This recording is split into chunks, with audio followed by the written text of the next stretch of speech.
شاب جزائري يناشد السلطات المعنية بعد تعرضه لتهديد بعد نشره لفيديو يفضح فيه سكنات عدل. درت فيديو على كوارث عدل لقيت تهديدات، ما فهمتش علاش. تفضلوا معايا، تفضلوا باش نوري لكم عدل كيفاش راهي داير.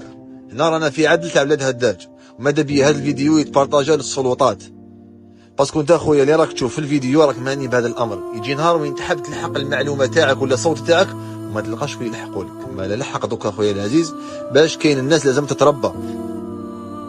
دوكا هنايا فهموني، انا نعرف حاجه، كاين اللي يسرق صح في اي بلاد تلقاهم يسرقوا، بصح يا خويا يدي نص ويخدم بالنص، ماشي هنايا يدي كلش. هنا هادو البيبان ولا هادي قاعه ولا هادي كوزينه ولا هادي سبيغه، حاجه ما تصلح، تريسيتي ما تصلح، لا بلومبري ما تصلح. كيفاش نديرو حنا دوك؟ كيفاش نعيشو؟ عيب كبير. بلادنا غنيه، بلادنا فيها الدراهم، بصح كاينه عصابه. السلطات راهي كاينه عصابه في هذا الضمان. انا غلطني انا ماش داري، بصح بلادي خويا العزيز. انا ما يجي نهار ونياطوني اذا كتب ربي ما على باليش، تما انا تاني على بالي واش راح نلقى.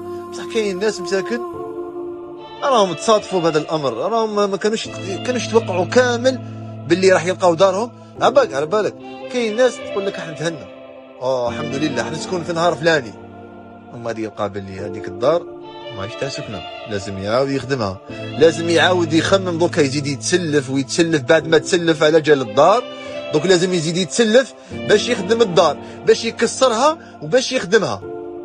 كون خليتوها لهم سومي فيني، بصح على بالي بلي ما تخلوها لهمش، باسكو ما تخرجوش فيها، تحبوا تاكلوا كلش، تحبوا تاكلوا بزاف. الانسان يحب بلاده، يحب الخير لبلاده، ماذا به بلاده تتسقم من الافضل يلقى تهديدات. انت اللي بعثت لي في الخاص وحكيت معايا وزعما ذكرت لي اسمك، باش انا زعما كاين نفاعل نذكر اسمك هنا وتولي قضيه تشهير وتولي دير فيا واش تحب. انا ما ناكلش منه، هذه اول حاجه. ثاني حاجه قل لن يصيبنا الا ما كتب الله لنا.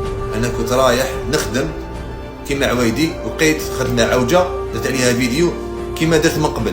ثالث حاجه مرحبا بالتحقيقات اللي راك تحكي لي عليهم. انا ما راني سارق الدوله، ما درت لونساج، ما عندي منحه بطاله، بابا في عمره قريب 70 سنه مازالو كاري، انا مازالني كاري الحمد لله. ماذا بيا انا يديروا لي تحقيقات باش يلقاوني بلي مانيش مستفاد.